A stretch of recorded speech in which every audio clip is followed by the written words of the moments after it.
Hello friends, English grammar day 46 मध्ये पुन्हा एकदा आपणा सर्वांचं स्वागत आहे आपला आवडता YouTube channel English with Ajit येवलेमध्ये। तर आज आपण इंग्लिश ग्रामरमधील अत्यंत वेगळ्या प्रकारांपैकी एक असलेला टॉपिक अभ्यासणार आहोत, ज्याचं नाव आहे सिंथेसिस। बघा, सिंथेसिस म्हणजेच दिलेल्या वाक्यांचं एकत्रीकरण करणं, यालाच म्हणतात सिंथेसिस। तर बघा, दिलेल्या दोन किंवा अनेक वाक्यांचं एकत्रीकरण हे सिंपल सेंटेन्स, कंपाऊंड सेंटेन्स किंवा कॉम्प्लेक्स सेंटेन्स यापैकी कोणत्याही प्रकारात असू शकतं। आणि हा जो प्रकार आहे बघा, म्हणजे तुम्ही पण बऱ्याचदा पाहिलं असेल की आपल्याला परीक्षेमध्ये एखादं सेंटेन्स देतात आणि पुढे ब्रॅकेटमध्ये अशी इन्स्ट्रक्शन दिलेली असते, मेक सिंपल सेंटेन्स किंवा मेक कंपाऊंड सेंटेन्स किंवा मेक कॉम्प्लेक्स सेंटेन्स। तर मग हे वेगवेगळ्या प्रकारचे सेंटेन्सेस बनवण्यासाठी काय करायचं बघा, जो लास्ट टॉपिक आपण पाहिलाय ना, क्लॉजेस, त्याचाच रेफरन्स या ठिकाणी आपल्याला घ्यायचा आहे आणि अतिशय सोप्या पद्धतीने अगदी सहज समजेल असे हे तिन्ही वाक्यांचे प्रकार आज आपण बघणार आहोत। तत्पूर्वी या ठिकाणी आपण मेन्शन करूयात सिंथेसिस म्हणजे नेमकं काय। ओके, बघा,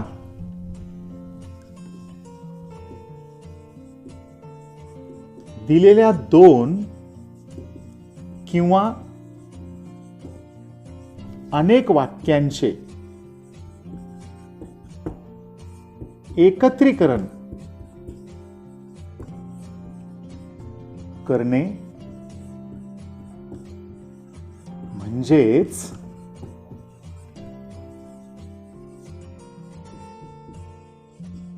सिंथेसिस होय। बघा, आता जे आपल्याला दोन किंवा अनेक वाक्य दिलेले असतील त्यांचं एकत्रीकरण करायचं आहे, त्यालाच म्हणतात सिंथेसिस। आणि वाक्याचं हे जे एकत्रीकरण आहे ते सिंपल सेंटेन्स, कंपाऊंड सेंटेन्स आणि कॉम्प्लेक्स सेंटेन्स पैकी कशातही असू शकतं। बघा, वाक्याचे एकत्रीकरण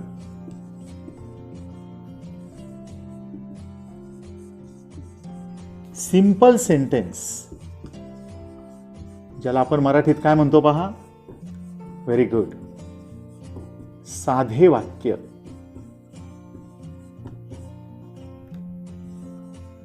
त्यानंतर कंपाऊंड सेंटेन्स, ज्याला आपण मराठीत म्हणतो पहा संयुक्त वाक्य,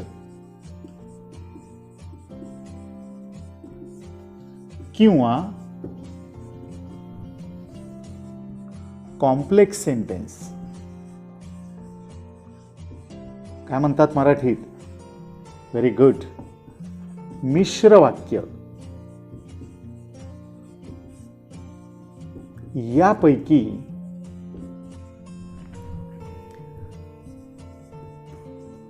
कोणत्याही प्रकारात असू शकते। बघा,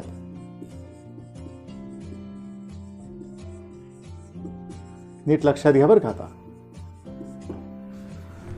दिलेल्या दोन किंवा अनेक वाक्यांचं एकत्रीकरण करणं म्हणजेच सिंथेसिस। आणि वाक्याचं एकत्रीकरण सिंपल सेंटेन्स म्हणजे साधं वाक्य, कंपाऊंड सेंटेन्स म्हणजे संयुक्त वाक्य किंवा कॉम्प्लेक्स सेंटेन्स म्हणजेच मिश्र वाक्य यापैकी कोणत्याही प्रकारात असू शकते। म्हणजेच आपल्याला काय करायचं आहे, सिंथेसिस करायचं आहे। म्हणजेच जे गिव्हन सेंटेन्स आहे ते सिंपल सेंटेन्स, कंपाऊंड सेंटेन्स किंवा कॉम्प्लेक्स सेंटेन्स यापैकी बनवायचं आहे। आणि जसं मी मागाशीच म्हटलं तुम्हाला की वाक्यांचं एकत्रीकरण करताना हे जे वेगवेगळ्या टाईपचे सेंटेन्सेस या ठिकाणी मेन्शन केलेले आहेत, हे बनवण्यासाठी आपल्याला जो लास्ट टॉपिक आपण पाहिलाय क्लॉजेस, त्याचा रेफरन्स या ठिकाणी घ्यायचा आहे। अतिशय सहजपणे तुम्हाला हा टॉपिक समजणार आहे। पाहता पहिला यातला पाहू आपण, सिंपल सेंटेन्स।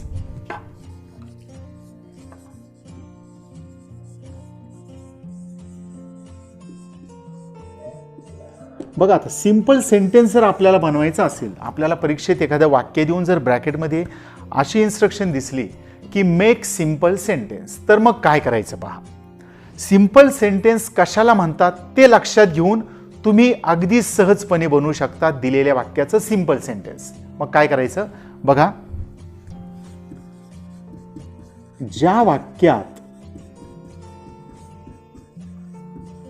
एकच मेन क्लॉज असतो, बघा, त्यास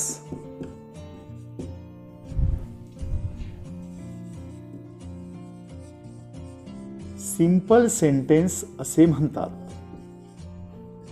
आलं, यातच सगळं आलंय. पहा उत्तर कसं लिहायचं. मागच्या टॉपिकचा रेफरन्स घेऊन आपल्याला जर सिंपल सेंटेन्स बनवायचा असेल तर काय करायचंय, ह्या डेफिनेशनचा विचार करायचा आहे. ज्या वाक्यात एकच मेन क्लॉज असतो त्यास सिंपल सेंटेन्स असे म्हणतात.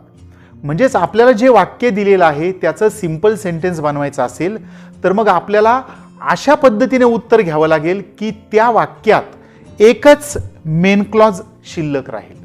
जर दिलेल्या वाक्यात दोन मेन क्लॉज असतील किंवा दिलेल्या वाक्यात एक मेन क्लॉज आणि एक सब क्लॉज एकत्र आलेला असेल तर मग आपल्याला सिंपल करताना काय करायचंय, त्या वाक्यात एकच मेन क्लॉज शिल्लक राहील अशा पद्धतीने शब्दांची मांडणी करायची आहे. तर या टाईपचं फर्स्ट एक्झाम्पल आपण पाहू.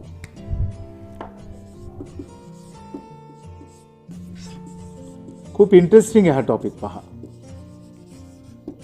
रुस्तोमजी got the paper framed and hung it up in his office. बघा, हे सेंटेन्स दिलंय आपल्याला आणि कंसात असं म्हटलंय मेक सिंपल सेंटेन्स. तर मग काय करायचंय, ज्या वाक्यात एकच मेन क्लॉज असतो त्या सिंपल सेंटेन्स म्हणतात. मग हे जे वाक्य दिलेलं आहे या वाक्यात एकच मेन क्लॉज शिल्लक राहील अशा पद्धतीने या दिलेल्या वाक्यातल्या शब्दांची मांडणी करायची आहे. तर बघा आता, Rustomji got the paper framed and hung it up in his office. या ठिकाणी काय केलेले पहा, Rustomji got the paper framed आणि hung it up in his office हे दोन क्लॉज या ठिकाणी अँडने एकत्र जोडलेले आहेत. पहा, दोन मेन क्लॉज एकत्र जोडलेले आहेत आणि ज्या वाक्यात दोन मेन क्लॉज एकत्र जोडलेले असतात त्याला म्हणतात कंपाऊंड सेंटेन्स, जे आपण डिटेलमध्ये यानंतर बघणार आहोत. आता आपल्याला बनवायचं आहे सिंपल सेंटेन्स. मग त्यासाठी काय करायचं हे आपण बघतोय. मागे आपण एक ग्रामरचा टॉपिक पाहिला होता, त्याच प्रकारात उत्तर लिहिलं की सिंपल सेंटेन्स बनणार आहे. पहा, आपण एक टॉपिक पाहिला. पहा, यूज व्हर्ब आयएनजी फॉर्म किंवा यूज प्रेझेंट पार्टिसिपल फॉर्म असं म्हटलं होतं. पहा आपण त्याला, हा तेच केलं की आपोआप तुमचं सिंपल सेंटेन्स बनणार आहे. त्याच टॉपिकला आपण असं पण एक टायटल दिलं होतं. पहा, मेक सिंपल सेंटेन्स. म्हणजेच क्रियापदाला आयएनजी जोडला की ते वाक्य सिंपल सेंटेन्स बनत असतं. त्या वाक्यात एकच मेन क्लॉज शिल्लक राहत असतो. बघा, मग जर वाक्यात अँड आलेला असेल, अँडने दोन मेन क्लॉज एकत्र जोडलेले असतील, तर सुरुवातीला जो कर्ता आहे तो कर्ता बाजूला काढायचा. त्यानंतर जे क्रियापद आहे त्या क्रियापदाच्या मूळ रूपाला आयएनजी जोडायचा. मग गॉटचं मूळ रूप आहे गेट, त्याला जोडायचा आयएनजी. म्हणजेच काय होईल, गेटिंग. काय केलं, कर्ता बाजूला काढून, बाजूला काढला डायरेक्ट काढलेला नाही, कर्ता बाजूला काढून त्यानंतर आलेल्या क्रियापदाच्या मूळ रूपाला आयएनजी जोडलाय आणि जो अँड आहे तो अँड काढून त्या जागी घ्यायचा आहे हा कर्ता. मग अँडच्या जागी काय येणार, रुस्तोमजी. इथे बघा किती सिंपल आहे. एवढं केलं की तुमचं आन्सर बनलेलं आहे. पहा, बाकीचे शब्द तसेच घेऊ आपण. Getting the paper framed, Rustomji hung it up in his office. बघा,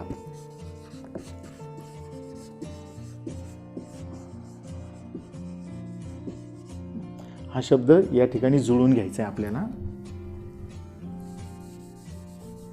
मध्ये गॅप ठेवून चालणार नाही. फ्रेम नंतर अँड आला, अँडच्या जागी आपण हा कर्ता घेतलेला आहे रुस्तोमजी. ओके, आणि पुढचा भाग तसाच, hung it up in his office. बघा, झालंय तुमचं सिंपल सेंटेन्स तयार झालं. काय केलं आपण, फक्त इथे आपल्याला अँडने दोन मेन क्लॉज एकत्र जोडलेले होते म्हणजे हे कंपाऊंड सेंटेन्स होतं दिलेलं. त्याचं सिंपल बनवताना आपण फक्त एक गोष्ट करायची आहे की या वाक्यात एकच मेन क्लॉज राहील अशा पद्धतीने शब्द मांडायचे. आणि त्यासाठीच मग आपण हे चेंजेस केले. काय केलं आपण?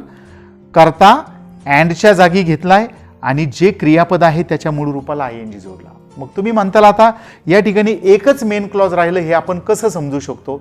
तर तुम्हाला माहितीच आहे बा, क्लॉज कशाला म्हणतात? ज्या शब्दसमूहामध्ये एक कर्ता आणि एक विधेय असतं त्याला आपण क्लॉज असं म्हणतो पहा. आणि ज्या क्लॉजचा अर्थ स्वतंत्र आणि परिपूर्ण होऊ शकतो तो मेन क्लॉज असतो. या ठिकाणी हे दोन मेन क्लॉज होते, आता त्याचा मिळून एकच मेन क्लॉज बनवलेला आहे. आणि आयएनजी जोडून जे आपण केलंय ना ती फ्रेज बनवलेली आहे पहा. म्हणजे आता हा जो पहिला क्लॉज होता त्या क्लॉजची फ्रेज बनवली आणि त्या पुढचा जो आहे तेवढा एकच मेन क्लॉज शिल्लक राहिला आहे. म्हणजेच गेटिंग द पेपर फ्रेम्ड ही फ्रेज बनवली आणि Rustomji hung it up in his office हा राहिला मेन क्लॉज. म्हणजेच या मेन क्लॉजला ही फ्रेज जोडून आलेली आहे. म्हणजे ही फ्रेज सुद्धा या मेन क्लॉजचाच भाग बनलेली आहे. म्हणजे या ठिकाणी या उत्तरामध्ये एकच मेन क्लॉज शिल्लक राहिलेला आहे. यालाच आपण काय म्हटलेलं आहे? Simple sentence. समजलंय? काय केलं? कर्ता अँडच्या जागी घेतलाय आणि त्यानंतर आलेल्या क्रियापदाच्या मूळ रूपाला आयएनजी जोडलेला आहे. ठीक आहे. आता सेकंड सेंटेन्स पहा. बघा, they can utter cries which indicate emotions. They can utter cries which indicate emotions. या वाक्याचं पुन्हा आपल्याला बनवायचं आहे सिंपल सेंटेन्स. मग हे दिलेलं जे वाक्य आहे यामध्ये बघा, सिंपल सेंटेन्स कशाला म्हणतात?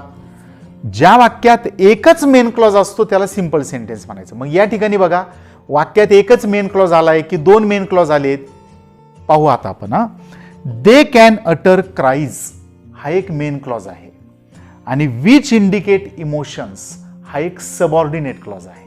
आपण मागे हा टॉपिक पाहिलाय, पुन्हा त्यामध्ये आपण डिटेल जायची गरज नाही वाटत मला. फक्त तुम्हाला या ठिकाणी सांगतोय मी की हा विच इंडिकेट इमोशन्स हा अर्थपूर्ण न होणार आहे, म्हणून याला आपण काय म्हणतो?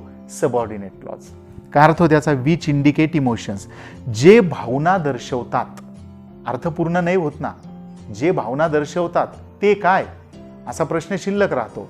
म्हणजे विच इंडिकेट इमोशन्स हा सबऑर्डिनेट क्लॉज आहे आणि दे कॅन अटर क्राईज ते आवाज उच्चारू शकतात याचा अर्थ पूर्ण होतोय, म्हणजे हा मेन क्लॉज आहे. म्हणजे दिलेल्या वाक्यात एक मेन क्लॉज आहे आणि एक सब क्लॉज आहे. मग आता ज्यात एक मेन क्लॉज आणि एक सब क्लॉज असतो त्या वाक्याला म्हणतात कॉम्प्लेक्स सेंटेन्स. जसं वर आपण पाहिलं, यामध्ये काय झालं होतं? अँडने दोन मेन क्लॉज एकत्र जोडले होते, ते होतं कंपाऊंड सेंटेन्स.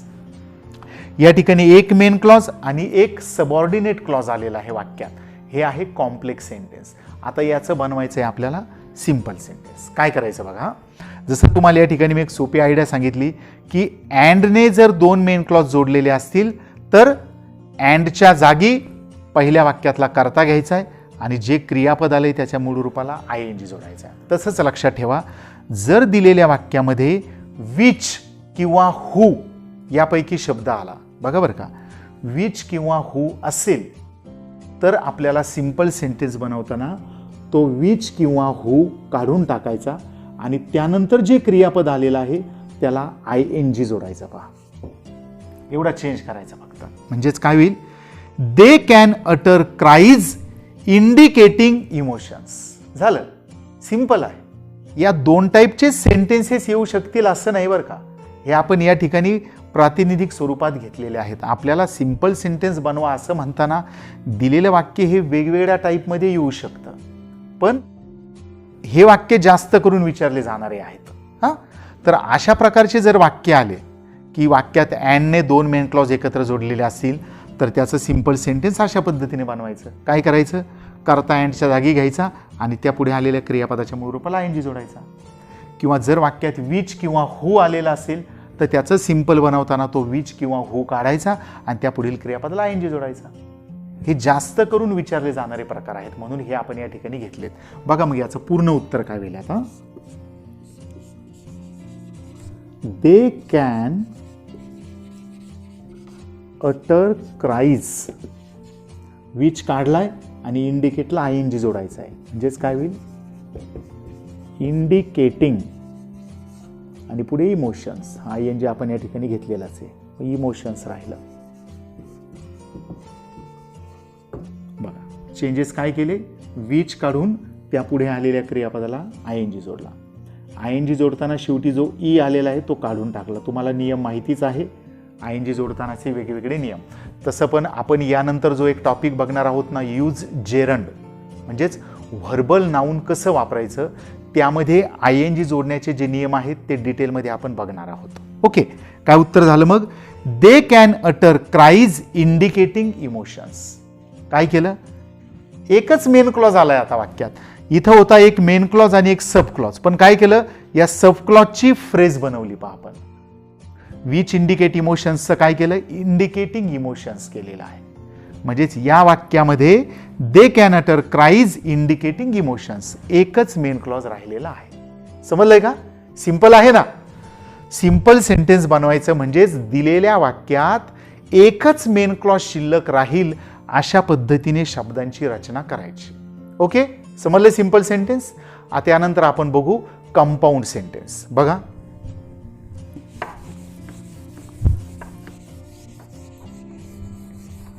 अतिशय सहजपणे आपण हे सर्व वाक्यांचे रूपांतरण करू शकतो. मग ते सिंपल सेंटेन्स असो, कंपाऊंड असो किंवा कॉम्प्लेक्स सेंटेन्स असो. फक्त लक्षात ठेवायचं, सिंपल सेंटेन्स बनवताना दिलेल्या वाक्यात एकच मेन क्लॉज शिल्लक राहायला पाहिजे. आता नंबर 2 बघा. Yes, compound sentence. Compound sentence जर बनवायचा असेल तर काय करायचं पहा. ज्या वाक्यात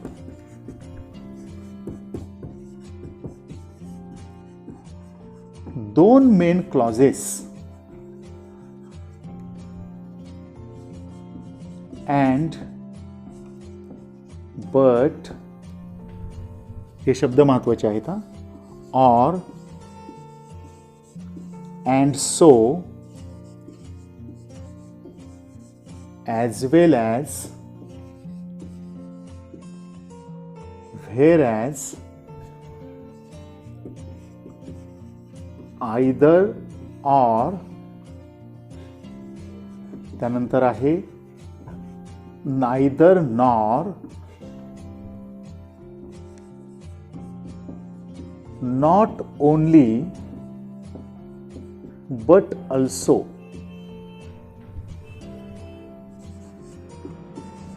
इत्यादी शब्दांनी एकत्र जोडले जाते त्यास कंपाऊंड सेंटेन्स असे म्हणतात. बघा आता कसं बनवायचंय, तुमच्या लक्षात आलंय वाक्यात काय वापरायचंय. हा पाहू आपण परत एकदा एक्सप्लेन करतो मी. बघा आता कंपाऊंड सेंटेन्स बनवत असताना ही जी डेफिनेशन दिली हिचा विचार आपल्याला करायचा आहे आणि मग उत्तर लिहायचं आहे. ज्या वाक्यात दोन main clauses and, but, or, and so, as well as, where as, either or, neither nor, not only but also या शब्दांनी एकत्र जोडले जाते त्यास कंपाऊंड सेंटेन्स असे म्हणतात. म्हणजेच दिलेल्या वाक्यामध्ये जे दोन मेन क्लॉज आहेत ते आपण एकत्र जोडले यापैकी शब्दांनी की ते बनतं कंपाऊंड सेंटेन्स. आता त्याचं एक्झाम्पल पहा.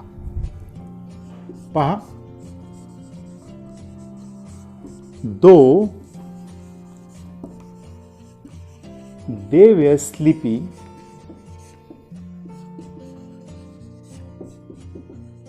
they listened to the story. आपल्याला ब्रॅकेटमध्ये इन्स्ट्रक्शन दिलेली आहे, मेक कंपाऊंड सेंटेन्स.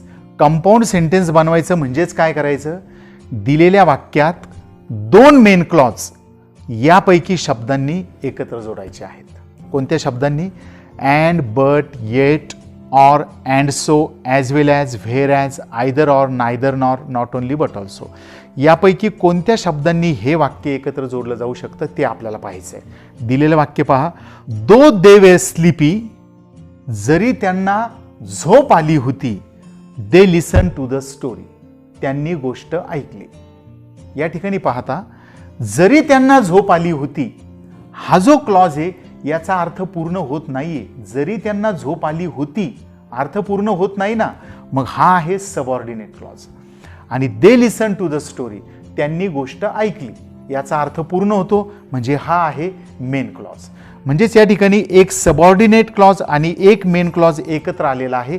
तर हे दिलेलं वाक्य आहे कॉम्प्लेक्स सेंटेन्स, आणि आपल्याला कॉम्प्लेक्स सेंटेन्सचं बनवायचं आहे कंपाऊंड सेंटेन्स. कंपाऊंड सेंटेन्स बनवायचं म्हणजेच काय करायचं आहे, या वाक्यामध्ये दोन मेन क्लॉज तयार करायचे आणि ते यापैकी दिलेल्या शब्दांपैकी एखाद्या शब्दाने एकत्र जोडायचे आहे. मग बघा आता कशा पद्धतीने उत्तर होईल. इथे पहा वाक्याच्या सुरुवातीला आलेला आहे दो.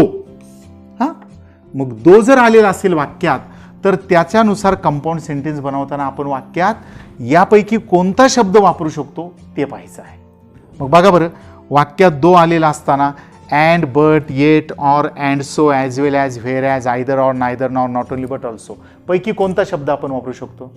तुमच्या लक्षात येईल पहा, यापूर्वी आपण ग्रामरचे जे विविध टॉपिक्स पाहिलेले आहेत त्यापैकी यूज दो हा जो प्रकार होता, दो वापरा, दो वापरताना आपण काय नियमांचा वापर केला होता पहा. दिलेल्या वाक्यातील बट किंवा येट काढून त्या जागी आपल्याला कॉमा घ्यायचा आहे आणि वाक्याच्या सुरुवातीला दो घ्यायचा, असा प्रकार होता पहा. तर मग या ठिकाणी आता दो आलेला आहे म्हणजे आपण वाक्यात बट किंवा येट वापरू शकतो. बघा मग तो बट किंवा येट वापरताना काय करायचंय, हा जो दो आलेला आहे तो काढून टाकायचा आणि हा जो कॉमा आहे त्या जागी घ्यायचा आहे बट किंवा येट. आपण घेऊ बट, बस, बाकी कोणताही बदल करायचा नाहीये. राहिलेला जो भाग आहे तो तसाच घ्यायचा आहे. They were sleepy but they listen to the story, असं तुमचं उत्तर होईल पहा. काय केलं आपण, दो काढलाय आणि कॉमा काढून त्या जागी बट दिलेला आहे. मग पूर्ण उत्तर कसं होईल पहा. दे वेअर स्लीपी, दो काढून हा पुढचा भाग तसाच घेतला. दे वेअर स्लीपी, कॉमाच्या जागी काय घ्यायचा आहे, बट, तो या ठिकाणी जवळ घेऊ आपण आणि पुढचा भाग तसाच येईल. दे लिसन्ड टू द स्टोरी. आता या ठिकाणी आपण पडताळून बघू, ज्या वाक्यात दोन मेन क्लॉज एकत्र जोडले जातात त्याला आपण कंपाऊंड सेंटेन्स म्हणतो. मग दिलेल्या वाक्यात तर एक सब क्लॉज आणि एक मेन क्लॉज होता. मग आता या ठिकाणी उत्तरामध्ये दोन्ही मेन क्लॉज बनलेत का हे आपण पाहू ना. ज्याचा अर्थ पूर्ण होतो तो मेन क्लॉज असतो. मग बघा, दे वेअर स्लीपी, त्यांना झोप आली होती, अर्थ पूर्ण लागतोय ना. दे वेअर स्लीपी, त्यांना झोप आली होती, अर्थ पूर्ण होतो म्हणजे हा मेन क्लॉज आहे. They listen to the story, त्यांनी गोष्ट ऐकली, हा पण अर्थपूर्ण होतो म्हणजे हा सुद्धा मेन क्लॉज आहे. त्यांनी गोष्ट ऐकली, अर्थपूर्ण होतो, मेन क्लॉज आहे.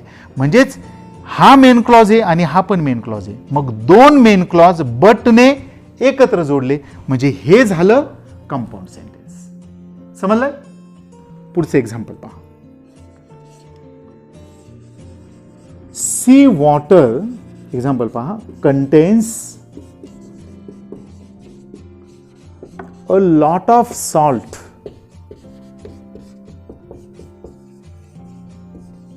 Fresh water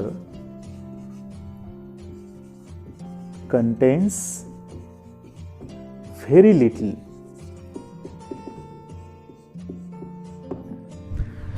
Sea water contains a lot of salt, full stop आहे.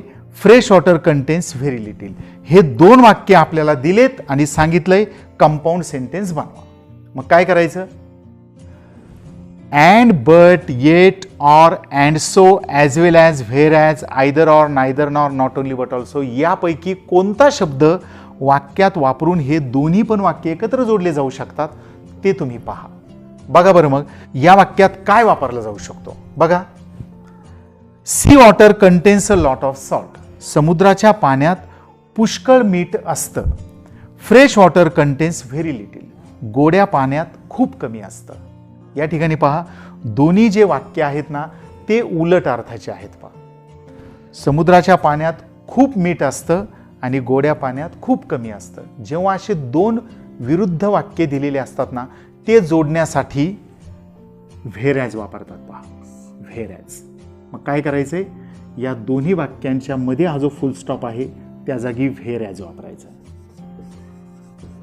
बाकीचा भाग तसाच. म्हणजे उत्तर काय होईल पहा.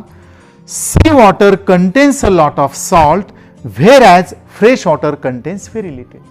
झालं कंपाऊंड सेंटेन्स. दोन वाक्य जे होते किंवा दोन जे मेन क्लॉज आहेत ते एकत्र जोडलेले आहेत. बाकी काहीच चेंज करायचं नाहीये. पहा मग.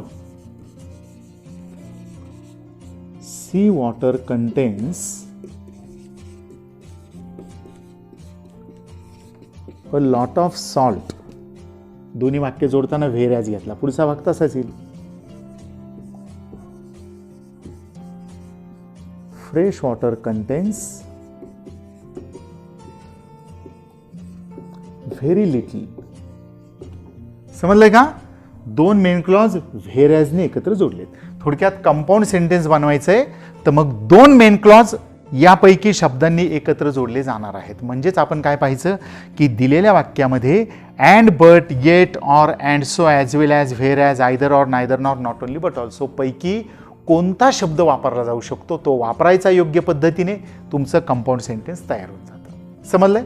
आता यानंतर आपण बघणार आहोत कॉम्प्लेक्स सेंटेन्स कसं तयार करायचं. बघा.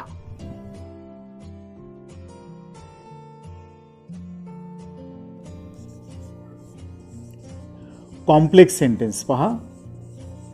यापूर्वी आपण पाहिलं सिंपल सेंटेन्स आणि कंपाऊंड सेंटेन्स कसं बनवायचं. आता आहे कॉम्प्लेक्स सेंटेन्स, ज्याला आपण मराठीत म्हणतो पहा मिश्र वाक्य. अतिशय सोपं आहे. तसं सिंपल सेंटेन्स म्हणजे काय, ज्या वाक्यात एकच मेन क्लॉज असतो त्याला सिंपल सेंटेन्स म्हणायचं. ज्या वाक्यात दोन मेन क्लॉज एकत्र जोडलेले असतात त्याला कंपाऊंड सेंटेन्स म्हणायचं. आणि आता आहे नंबर 3 कॉम्प्लेक्स सेंटेन्स. ज्या वाक्यात एक मेन क्लॉज व एक किंवा अनेक सबऑर्डिनेट क्लॉज एकत्र जोडलेले असतात त्यालाच म्हणायचंय पहा कॉम्प्लेक्स सेंटेन्स. बघा. ज्या वाक्यात एक मेन क्लॉज व एक किंवा अनेक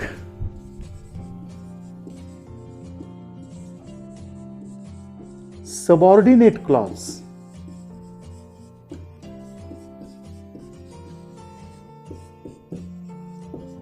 एकत्र जोडलेले असतात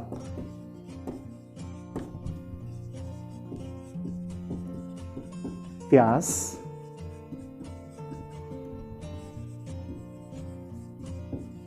कॉम्प्लेक्स सेंटेन्स असे म्हणतात. ओके.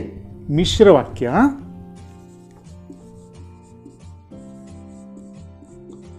आपल्याला सिंपल, कंपाऊंड, कॉम्प्लेक्स सेंटेन्स बनवताना ही थीम लक्षात घ्यायची आहे की वाक्यात किती मेन क्लॉज किंवा सब क्लॉज असणार आहे.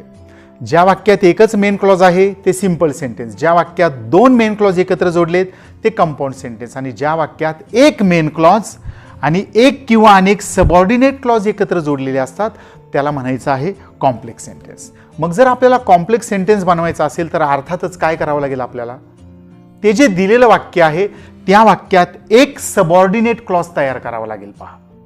आणि तुम्हाला माहितीच आहे मागच्या प्रकारात वारंवार आपण सबऑर्डिनेट क्लॉज कोणत्या शब्दांनी सुरू होतो ते शब्द रिपीट केलेले होते पहा.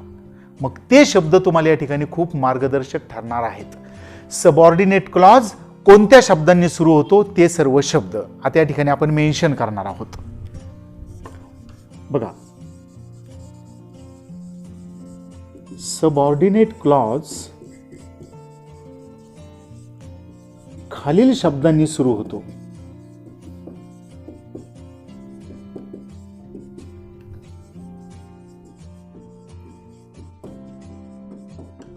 आणि आता आपण जे शब्द लिहिणार आहोत त्यापैकी कोणता शब्द दिलेल्या वाक्यात वापरता येऊ शकतो तो शब्द वापरायचा, म्हणजेच तुमचं कॉम्प्लेक्स सेंटेन्स बनणार आहे. पहा मग ते शब्द आहेत what, why, when, where, who, whom, काहींचे पाठ पण झालेले असतील पहा, whose, which, how, as, that, so that, त्यानंतर if, unless, because, since, till, until, बघा, before, after, though, although, even if,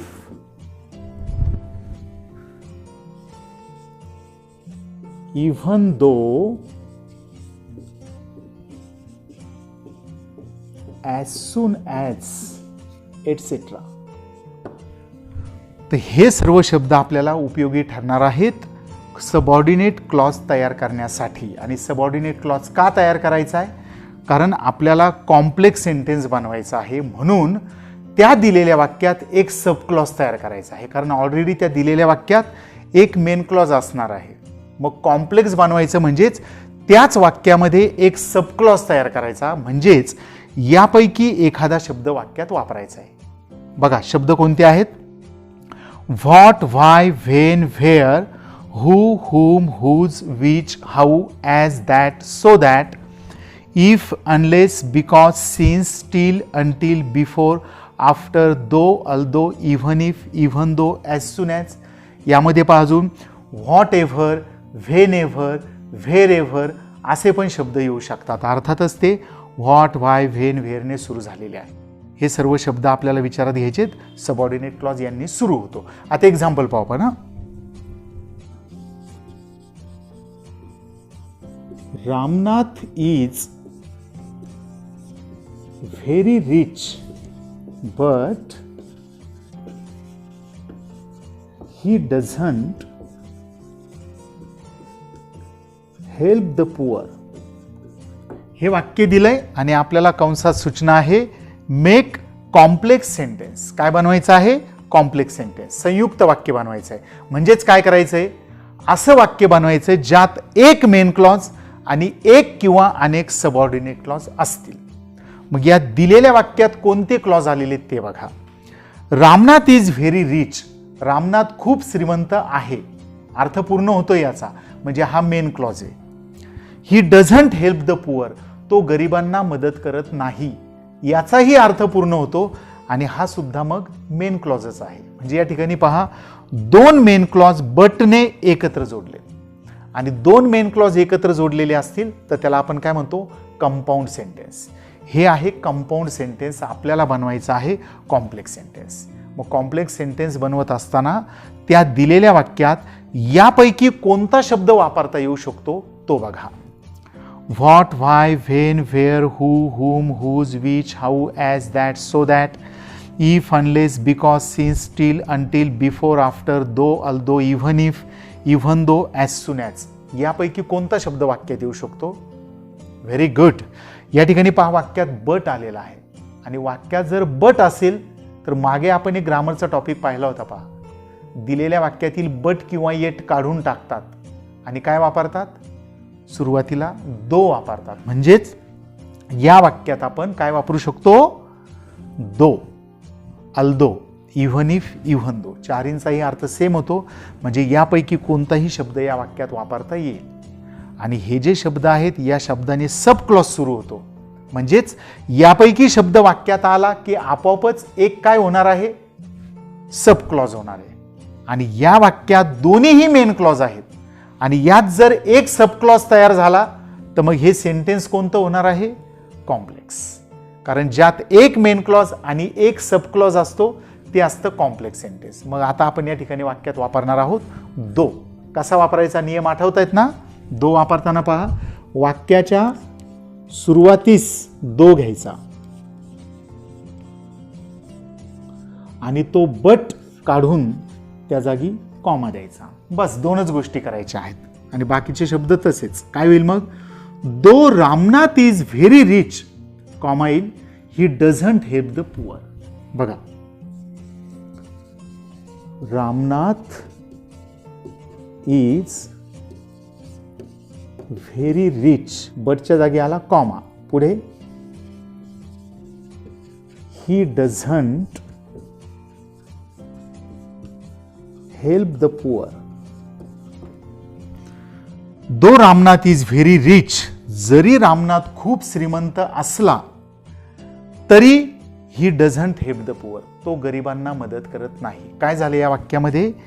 एक हा जो आहे दोने सुरू झालेला हा आहे सबऑर्डिनेट क्लॉज. एक सबऑर्डिनेट क्लॉज आहे आणि एक मेन क्लॉज आहे. आणि ज्या वाक्यात एक मेन क्लॉज एक सब क्लॉज असतो तेच काय असतं? Complex sentence. म्हणजे तुमचं हे तयार झालं कॉम्प्लेक्स सेंटेन्स. समजलंय का? यापैकी कोणता शब्द दिलेल्या वाक्यात वापरता येऊ शकतो तो वापरला की कॉम्प्लेक्स सेंटेन्स बनतं. अर्थातच असं वाक्य बनवायचंय ज्यात एक मेन क्लॉज आणि एक किंवा अनेक सबऑर्डिनेट क्लॉज असतील. आता या टाईपचं एक एक्झाम्पल पाहू पुढचा. बघा किती सिंपल आहे. बघायला जरी वाटलं तुम्हाला की आता सिंपल कॉम्प्लेक्स कंपाऊंड सेंटेन्स बनवणं किचकट आहे की काय, पण आता तुमच्या लक्षात आलं असेल की नाही. बघा, he pictured its 34 kilometers of tunnel sprawling over 6 levels. हे सेंटेन्स दिलेलं आहे आणि आपल्याला सूचना दिली की कॉम्प्लेक्स सेंटेन्स बनवायचं. कॉम्प्लेक्स सेंटेन्स बनवताना पहा बऱ्याच वेळा अशा प्रकारचे वाक्य येतात. पहा, मग असं लक्षात घ्या, कॉम्प्लेक्स सेंटेन्स बनवत असताना जर वाक्याच्या उत्तरार्धात, वाक्याच्या शेवटच्या भागामध्ये जर क्रियापदाला आयएनजी जोडलेला असेल तर काय करायचं? पहा, तो आयएनजी काढून टाकायचा. त्या क्रियापदाच्या अगोदर घ्यायचा पहा विच किंवा हू. विच आणि हू पैकी काय वापरायचं हे त्या अगोदरच्या नामावर अवलंबून असेल. जर ते नाम सजीव असेल तर मग इथे घ्यायचा हू आणि निर्जीव असेल तर विच घ्यायचा आहे. मग बघा, टनेल म्हणजे काय? बोगदा, भुयार. सजीव एका निर्जीव आहे. भुयार निर्जीव आहे ना, मग निर्जीव आहे म्हणून या ठिकाणी घ्यायचा पहा विच. ओके, जर या ठिकाणी एखाद्या व्यक्तीचं नाव असतं तर या ठिकाणी आला असता हू. ठीक आहे, निर्जीव आहे म्हणून विच घेतला. आणि अजून काय करायचं पहा, हे आयएनजी काढलेले जे क्रियापद आहे ना त्याचं योग्य रूप घ्यायचं, पहिलं किंवा दुसरं. योग्य रूप कसं घ्यायचं? सुरुवातीच्या क्रियापदानुसार. या वाक्याच्या सुरुवातीला आलेलं क्रियापद बघा, पिक्चर्ड कोणत्या काळात आहे? ईडी जोडलाय म्हणजे पास्ट फॉर्म आहे, भूतकाळात आहे. मग सुरुवातीचं क्रियापद भूतकाळात आहे तर मग हे पण भूतकाळात घ्यायचं. पहा, स्प्रॉलिंगचं होईल पहा मग स्प्रॉल्ड. बघा, हे दोन चेंजेस केले की आपोआप या ठिकाणी काय झालाय? सबऑर्डिनेट क्लॉज तयार झालेला आहे. म्हणजे स्प्रॉलिंग ओव्हर 6 लेव्हल्स ही जी फ्रेज होती त्याचं बनलेलं आहे विच स्प्रॉल्ड ओव्हर 6 लेव्हल्स. काय फ्रेजचं सबऑर्डिनेट क्लॉज मध्ये रूपांतर झालेलं आहे.